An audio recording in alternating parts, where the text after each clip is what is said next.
How's it going, everybody?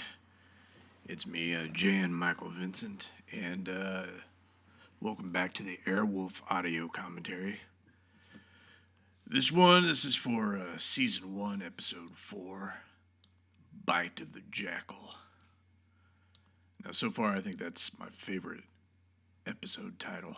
That is evocative, because I don't know how many of you have been bit by a jackal before, but I mean, they can take a chunk out. Let me just tell you. I've seen it. I've seen it a few times, actually. All right, so I'm going to press play here. I guarantee it'll be a motherfucking commercial. Yep. Come watch our damn shows.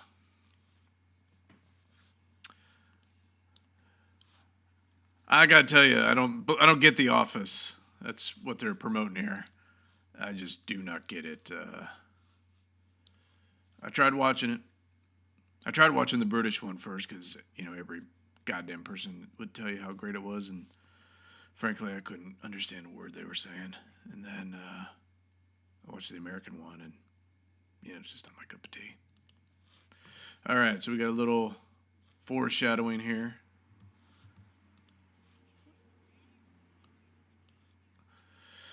That seems to be a thing they did on this show, which was show you clips of the forthcoming episode.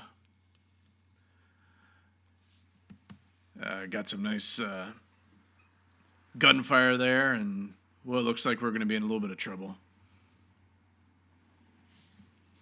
And Ernie looked banged up there too. I think this is going to be a good episode. Again, I don't remember any of them because, because of the drinking. All right, here comes the kick-ass theme song. Dub-a-dee-dub, doop-de-doop, doop-de-doop, doop-doop. That's how Frank Sinatra would probably sing it. Doop-de-doop, doop-de-doop, doop-doop, doop. Pour me a drink. Doop-de-doop, doop-de-doop, doop-de-doo. I'm just kidding, Frank. I was a big fan. Big fan now. He's up here. Frank Sinatra's up here in heaven. Him and Sammy and Dino perform almost every night. No Joey Bishop, though. I don't know if he's up here in hell or, still sort of on Frank's shit list, which I would have to say if he was, that is one hell of a grudge. There's another fucking commercial already. You gotta be shitting me. But yeah, that's one thing people always ask about being in heaven, which is, what kind of shows are up there and, you meeting celebrities and stuff. I mean, here's the thing. I am a fucking celebrity. So Jan Michael doesn't see it as, oh, I got to meet Frank Sinatra today. No, it's Frank Sinatra met Jan Michael Vincent. That's just the way I see the world and the afterlife, as it so be. But it is true. You could see a lot of people. A lot of people you wouldn't think would be up here. People that, rock stars who abuse drugs and stuff. I guess I'm being a little hypocritical here, but all right. Episode starting. Some menacing music right off the top. Some feet. This is probably me. Nope, not with that gut. It's not Ernie either. So it's a whole new person, no new character. We don't know who this guy is. There it is. There's the title, Bite of the Jackal. Oh shit, Shannon Doherty's in this. Wow. I think she's going to be up here soon from what I've heard.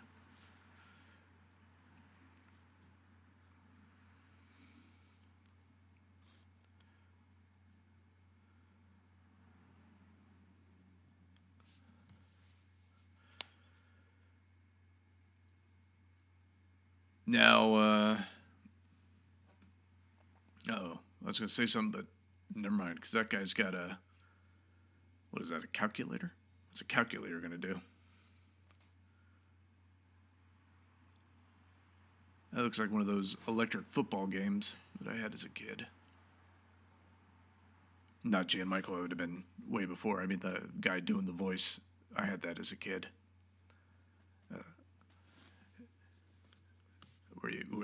Were you expecting this shit to get meta?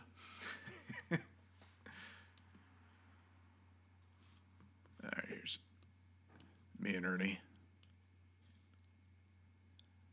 This was a fun scene, but one drawback was Ernie's breath stunk to high heaven, and we shot this after lunch, and they so happened to, it was cold cuts day and craft service. I mean, they did a hell of a job, but I mean, they loaded up a buffet of all sorts of salamis and sarsaparillas and capicolas and all sorts of stuff. And, you know, we were making hero sandwiches all day, and I think Ernie put down 3 or 4. I mean, just pure salami breath for the rest of the day. And he's got that big booming laugh, so every time you see that, I mean, you can just imagine, you can almost see the vapors coming out of his mouth.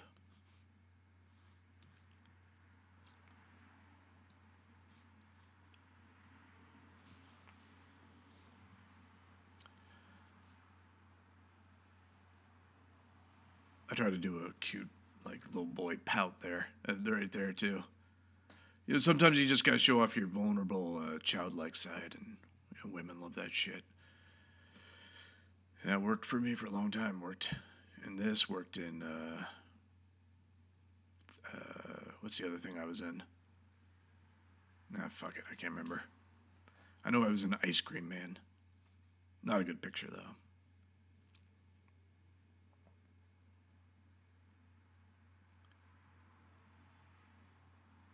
Seems like an odd way to get into that helicopter, but...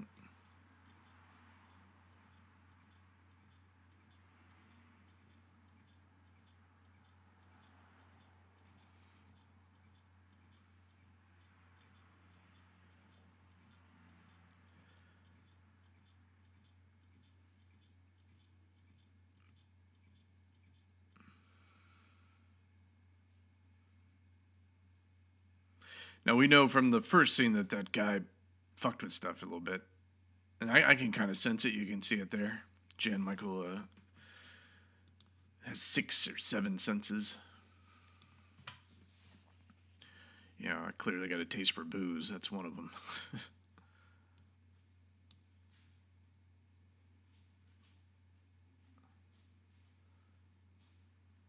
I mean, this guy just screams bad guy, right? Just an upper crust prick.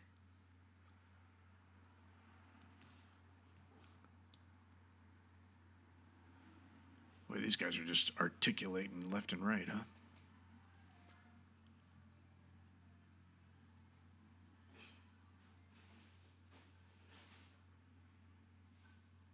I don't get it.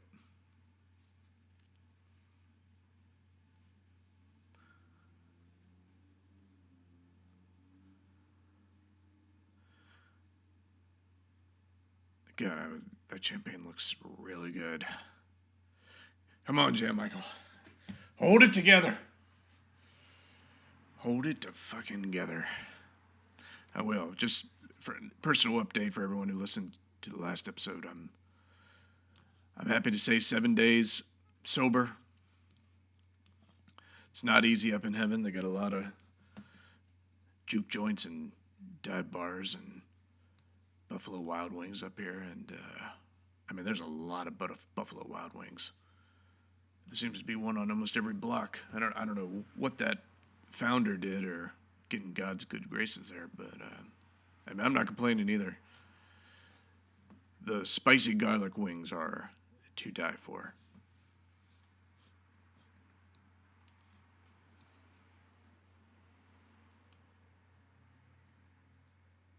Now, 555, that was a fake number that Hollywood used that to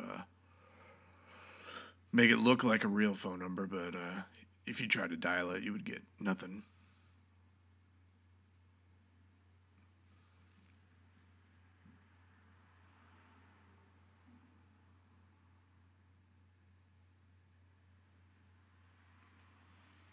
Now, for everyone that happens to be Westwood, California, it's where UCLA is. That's pretty cool little nugget. I used to spend a lot of time in Westwood doing improv comedy. Again, not Jan Michael, but the guy who does the voice. Jan Michael has no idea what improv comedy is. I mean, what's going on here? So now we got a stowaway kid. We're going to have to spend 10 minutes explaining this fucking part of the story.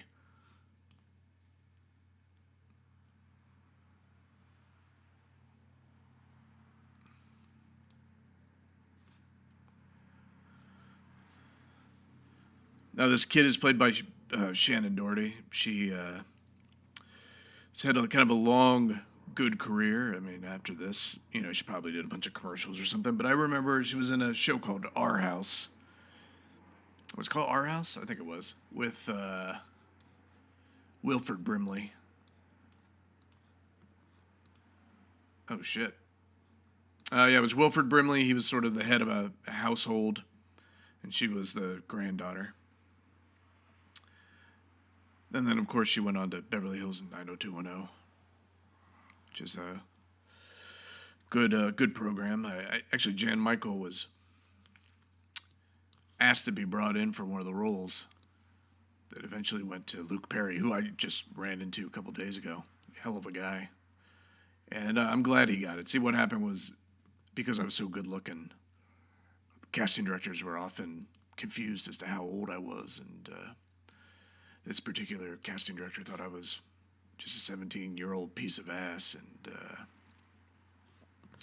wanted me to read for Dylan, but I wasn't. I was too old, and without the makeup and stuff. So when I went in there, they sniffed that out pretty quick. They said, "My God, this guy looks pickled." Anyway, I did bomb the audition anyway, so I didn't get it, and it went to Luke, and he was a great guy, and Shannon, and all those people. I mean, it's just a classic television show.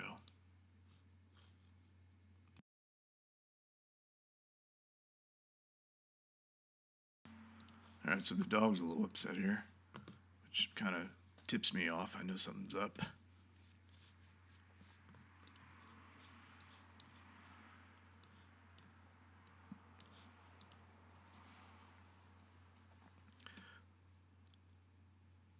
Yeah, Ernie's banged up there. Gonna pour some. Now, what's funny is that's supposed to be water, but I, prankster that I am, you guessed it, I put some vodka in there, and at first take, you should have seen it, man. That burned. I think it got in his eyes, and Ernie was all sorts of pissed off. But I mean, everyone had a good ass laugh, and anyway, they ended up draining that and putting water back in.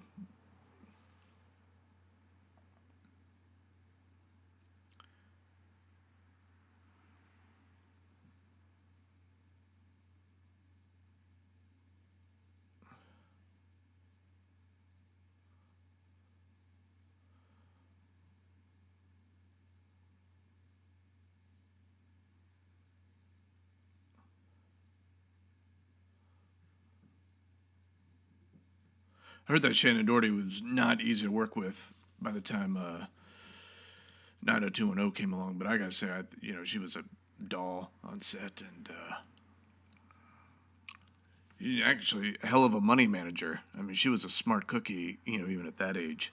She was at lunch giving me some financial advice. It turned out to work, A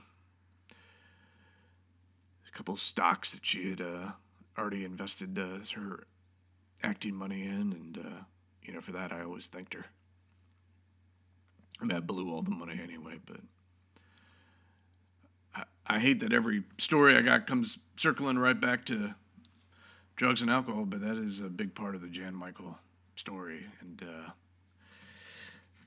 we got a lot of episodes ahead of us, and I'll try and do my best to not overuse the dark stuff, but anyway, I'm talking over the plot here.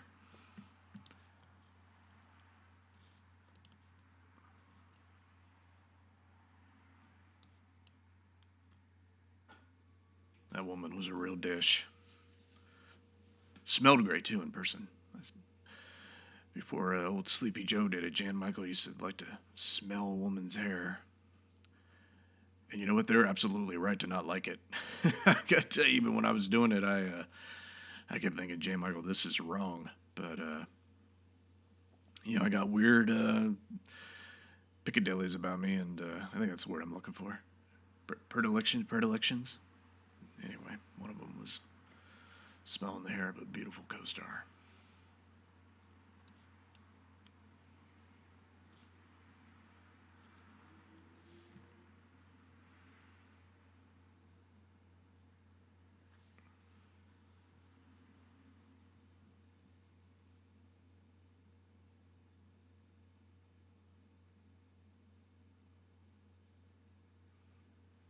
I wonder how many of those suits they had, that white one. That had to be a fucking bitch to clean.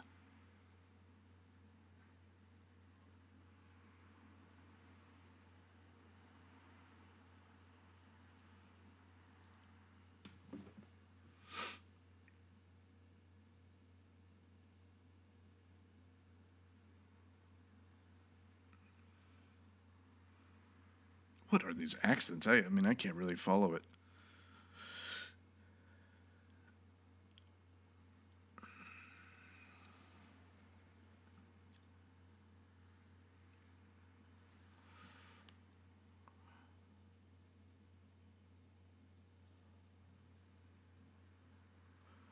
They're talking about me. They're saying that Hawk is, you know.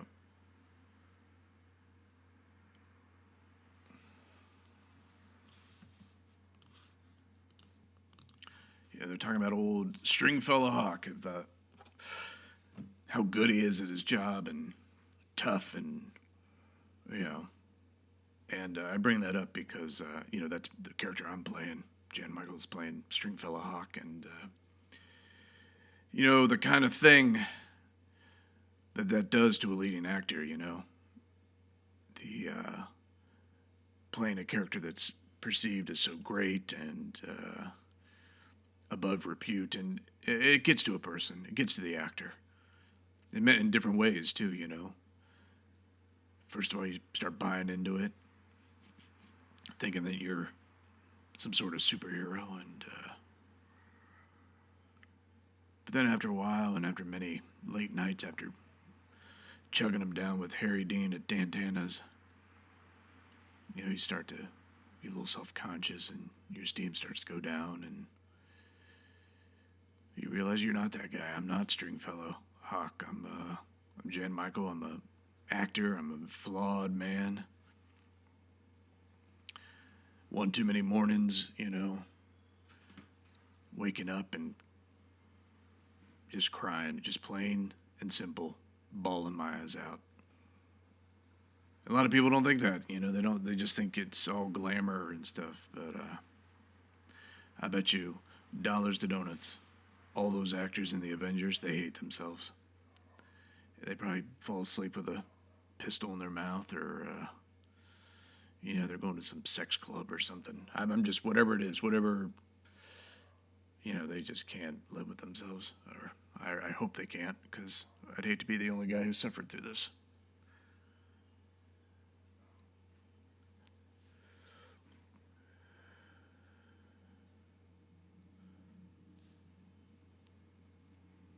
Anyway, I was just trying to talk over that footage of Airwolf flying. I mean, shit, we know the fucking thing is good in the air. I feel like every episode could have been a half hour. Guys, she's a good-looking broad. All right, I'm gonna have a Marlboro here.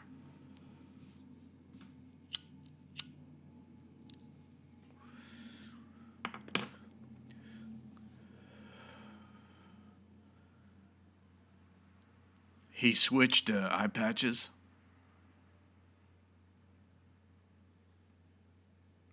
I mean, why did he switch eye patches? Also, the theme song sounds a lot like the one in Superman the movie.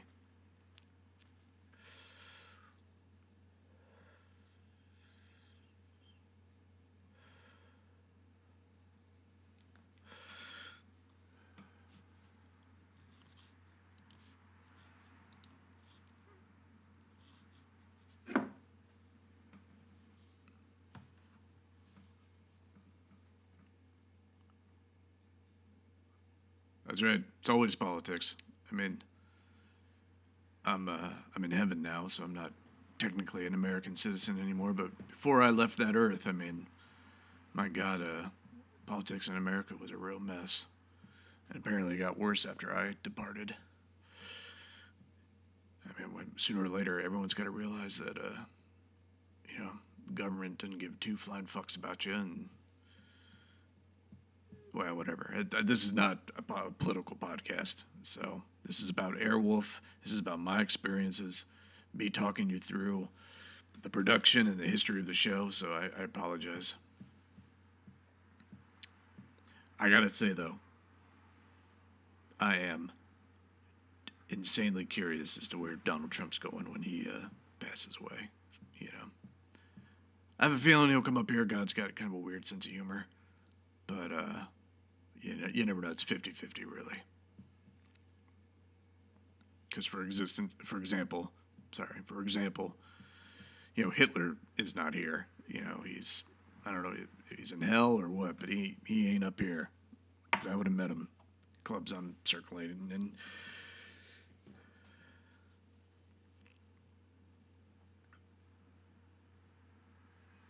But David Koresh is. I mean, that's weird. Sorry. I know I took a drama pause there, but I was trying to think of, that's commercial anyway. I was trying to think of, somebody who might surprise you. David Koresh is, in fact, in heaven. He's not Jesus, but, I think he mea culpa'd that after the government stormed in that building and killed all those people, including children. But that's so here I go again, Jan Michael, getting political. Sorry about that, but it's a fact. That's exactly what they did, and they covered it up, and the media helped them. Do do do do do do do do do do do do do. Do do do do do do do do. That does sound a lot like the Superman soundtrack, theme song, or whatever.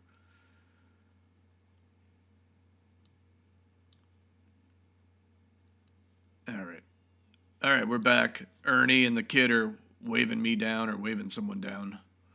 Just to keep you on course here. Nope, see Ernie right away.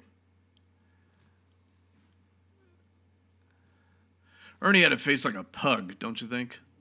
Some sort of cuddly dog.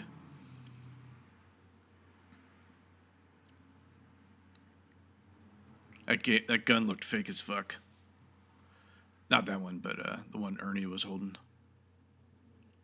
Look at it. It's a flare. My bad. J. Michael didn't know the difference.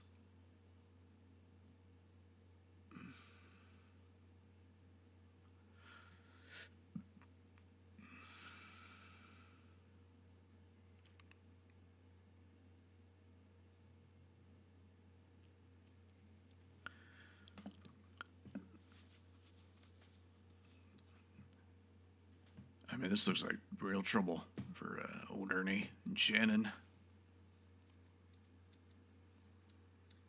And frankly, I have no idea how they get out of it. I've never seen this episode before.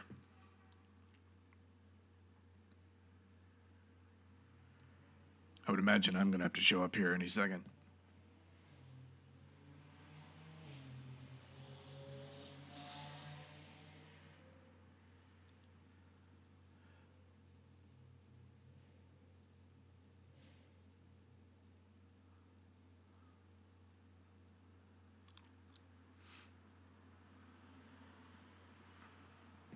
Is that William Devan? I mean, that looks a lot like him. That was a good-looking man. I feel like most people aren't going to remember old Bill, but sorry, these Marlboros are killing my throat. And this impression ain't helping matters either. Yeah, but I wonder how many young people remember or even heard of Knots Landing. But I mean, when he was on there, he was as good looking as they got. I mean, he had a sort of a Warren Beatty vibe to him, just kind of just pure male sexuality and kind of guy you don't want to leave your wife alone with, you know. Well, there was a lot of good-looking people on that show. I mean, Donna Mills was on that show. Peter Reckel. Remember, he was a real hunk for a moment. And Joan Van Ark, too, you know. She was a good-looking older woman, I guess.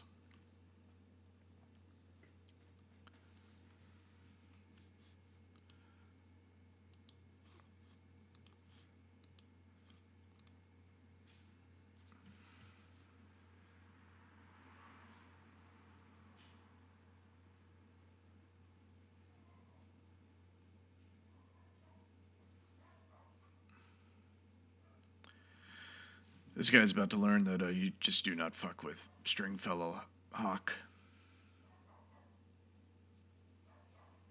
Or, I guess maybe in the next scene.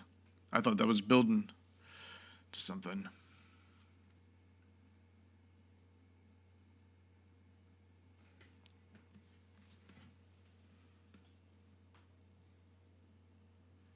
He couldn't have gotten very far. I think it's how he can't have gotten very far. Because it's six half dozen of another.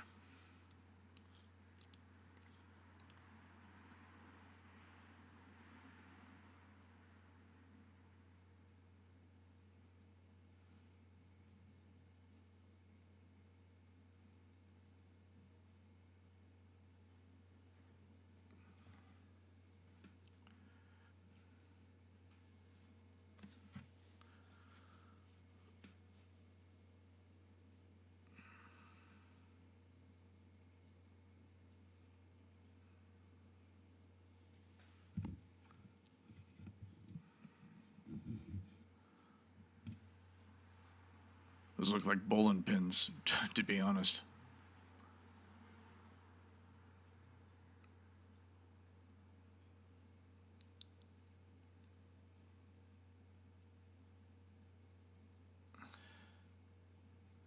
Now, how the hell would that happen?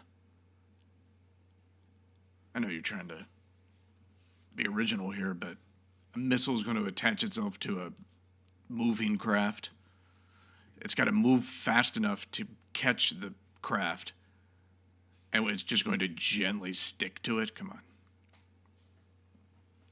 And I'm going to say there'll be egg on my face if that's a real technology, but I just could not see it happen.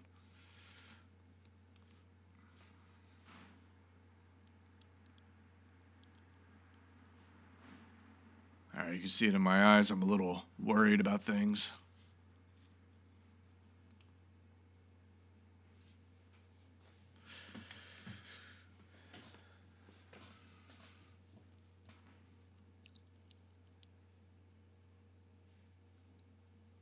Now, this is going to sound crazy, but on this particular night when we were shooting this scene, I remember looking at all the farm animals there and all the pigs, and I remember just that one right there, that little one that was in between the big fat ones. You know, I was kind of playing with them, and the guy that owned the property said I could feed him if I wanted, and that little one was so cute. And he kind of came up to me, and I fed him from my hands, and then wherever I was going, he'd follow me along, you know, the whole night when we were shooting. You know, we had to kind of keep him right off camera while me and Alex here did a scene. But and he'd make little whimpering sounds when he couldn't be near me. He was like, you know, and I just thought he was the cutest thing. And just for the night, you know, I nicknamed him Babe. And I was like, come here, babe. And the little piglet would come running over. And I just fell madly in love with this little pig. And then I went home and I thought, you know, what if Jan Michael tried to write a movie, you know, and wrote a movie about a pig, and just a charming, lovely pig and his adventures. And I'll call it Babe. That's a great title for a movie. And, you know, I got all excited and kind of got the creative juices going, and I sat down at the typewriter and banged out about 3 or 4 pages. But however long that took, it at equal time, I polished off a bottle of wild turkey and passed out, and kind of never went back to writing Babe. And lo and behold, all those years later, about a decade plus, what's the fucking number one movie in America and cleaning up at the Oscars? A fucking movie called Babe about a goddamn pig. I mean, oh my god, I tied one off that night. But the point of that story was to just tell you, hey, when inspiration hits, you need to sit down and do the work. God damn, I can't believe I didn't finish writing that movie.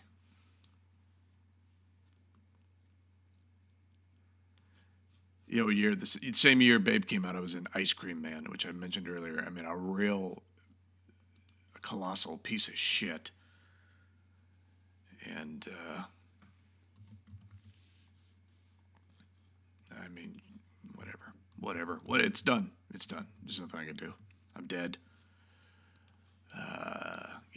I'm in heaven.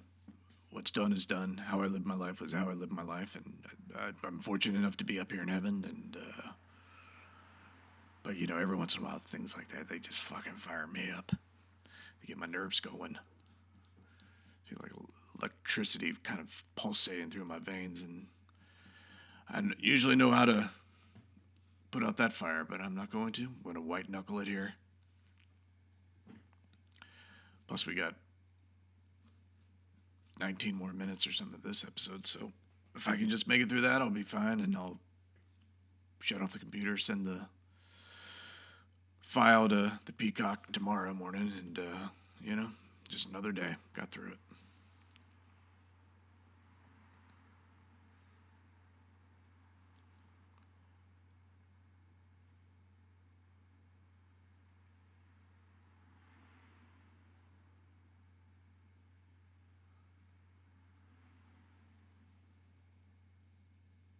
Oh, boy.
Well,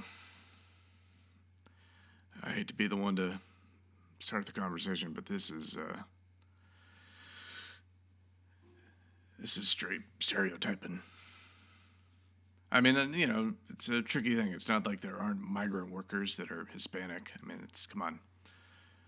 But these people who I believe are also Hispanic in real life, that guy definitely looks like it. The woman could be Italian, maybe, or. Is it me? I mean, I don't know. It's like these conversations are so goddamn tricky. Sounds like they're landed on sort of thick, but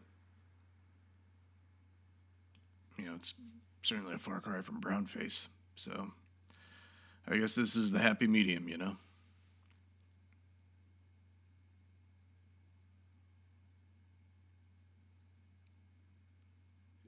Yeah, you heard it there, folks. There was a slur.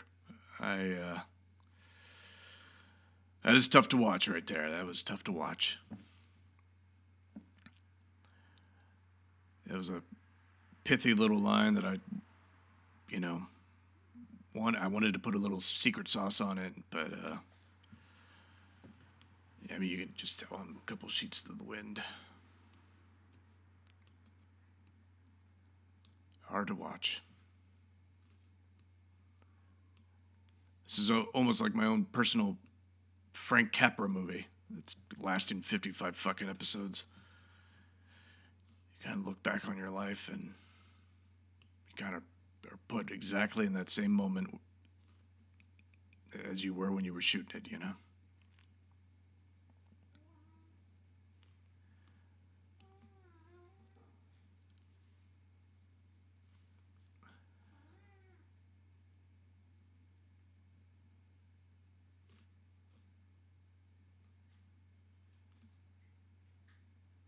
Yeah, I was supposed to have a line. Couldn't remember it.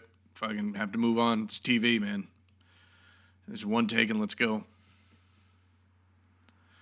But you know, by this hour at night, I mean, I think even Babe knew I was liquored up.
Yeah.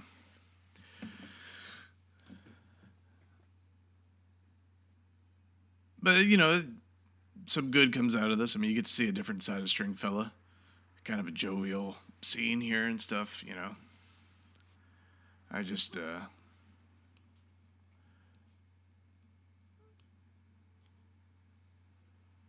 it's funny. I mean, it's just three guys bonding. One of them's from a different world.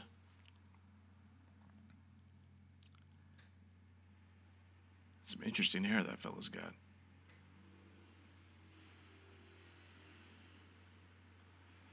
Now, I know what you're thinking. I did not have a romantic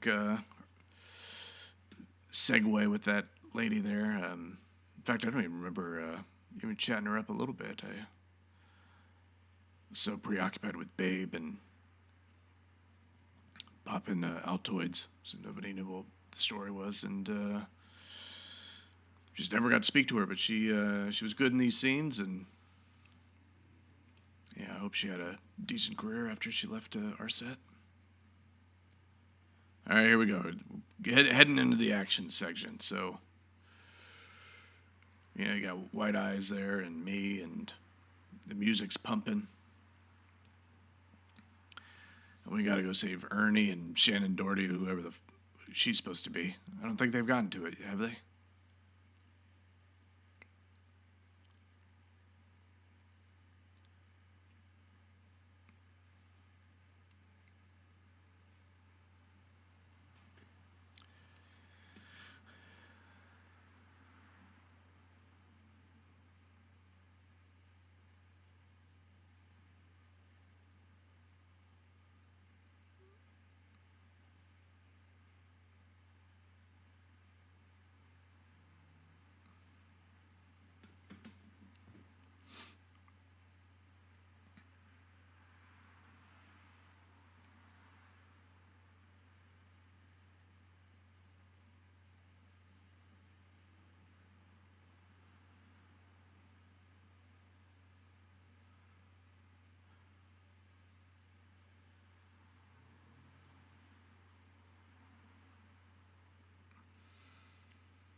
Ernie was a hell of an actor.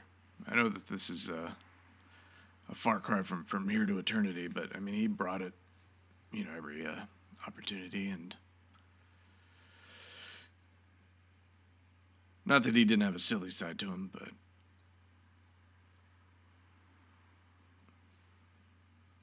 just underrated actor, I think. That's all I'm trying to get at.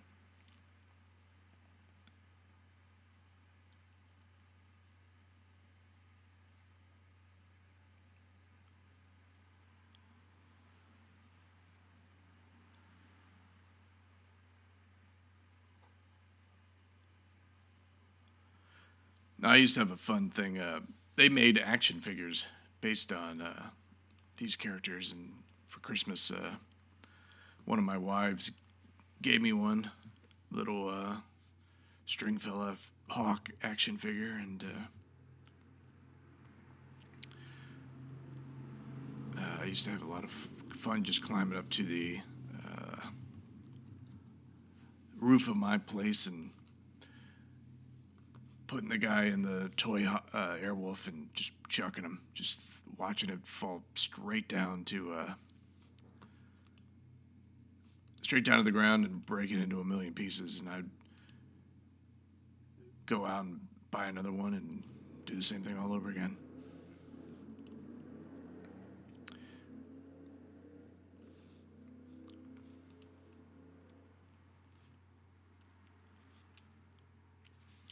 Okay, here we are with the big action scene, I think. I know I promised that earlier, but...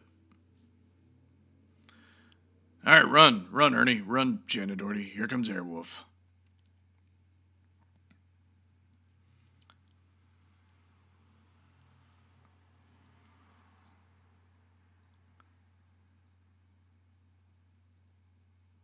Yeah, it's cool. It's heavy firepower there. Giving him some cover, and hopefully Ernie can get that piece of crap. Oh, what's going on there? I mean, she almost got shot. That was the plan for her to dump that?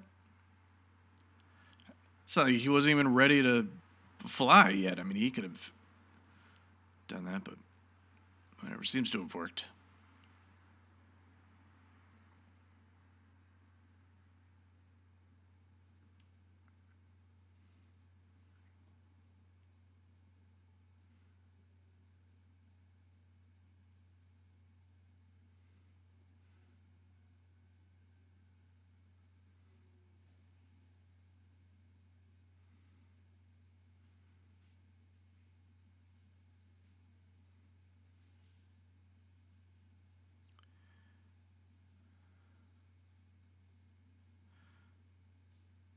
Sunburst, huh? Isn't there a drink called Sunburst? Boom, kablammy. It clearly was not a white and red missile, but whatever. There's only so much you could do, right?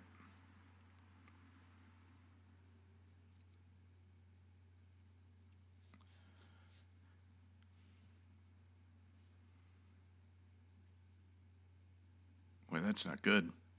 Uh-oh, look out, here comes Ernie.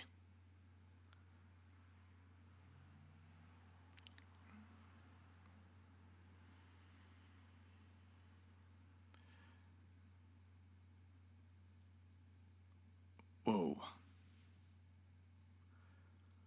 So this dude just bit the dust. This was two more. This was a broadcast television. I mean, my God.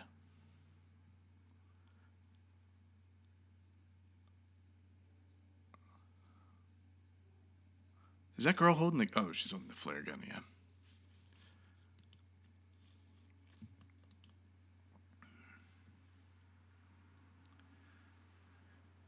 Here's the fellow whose accent we still haven't figured out. I think it's supposed to be British? I don't know.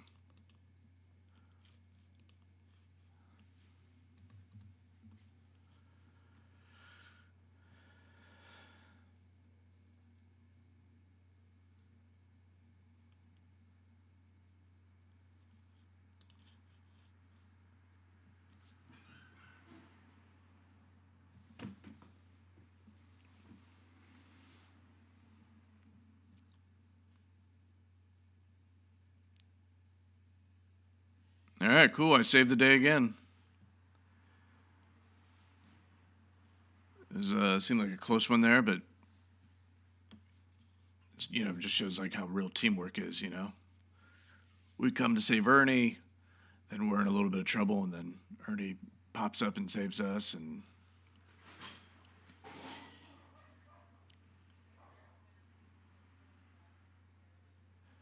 ay. Okay, different era, folks. I mean, that's all I can say about that. I mean, we made a lot of jokes, most of which were tasteless and stuff like that. And women were good at just kind of laughing it off. I guess they're done doing that.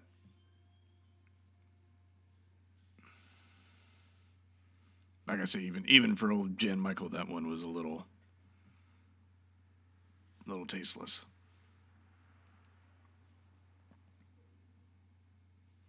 Especially because why she dressed up like a frontier wife.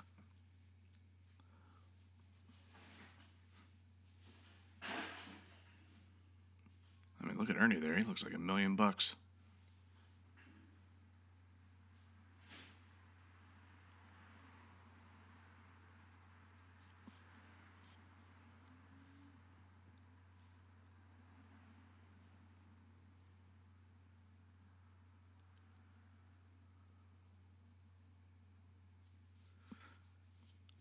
Can you imagine me, a young girl who needs consoling, and Ernest Borgnine walks up and offers some help?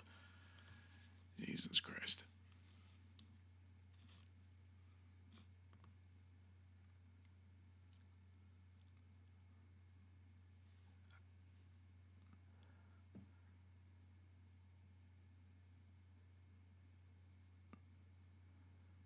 What in the hot hell is going on here? I know I missed a few things. I probably was talking about my drinking escapades and missed about 3 or 4 plot points, but I really do not know what is going on. Is she being auctioned off like Epstein's Island or something? I mean, this is some strange, peculiar dialogue I'm listening to.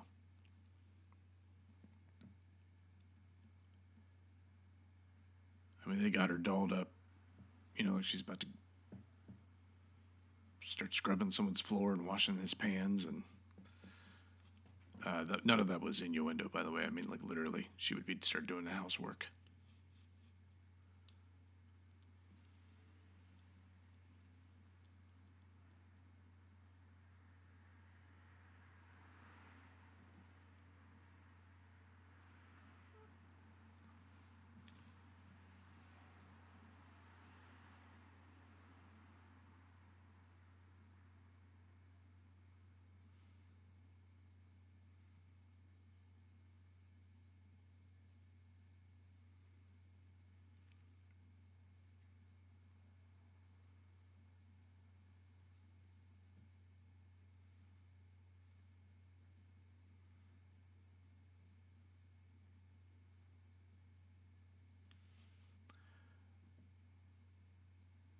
I know this show made me a star, but this shit is corny as fuck.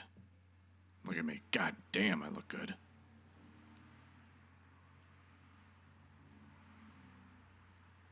And right as soon as I walked off camera, I puked. Tough day that day.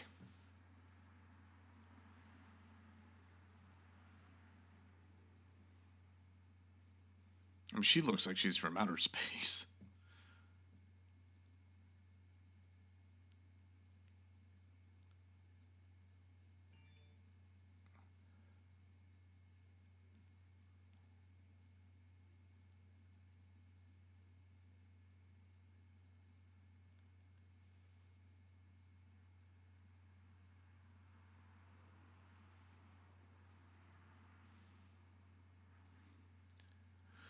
So here I'm thinking if they can find it.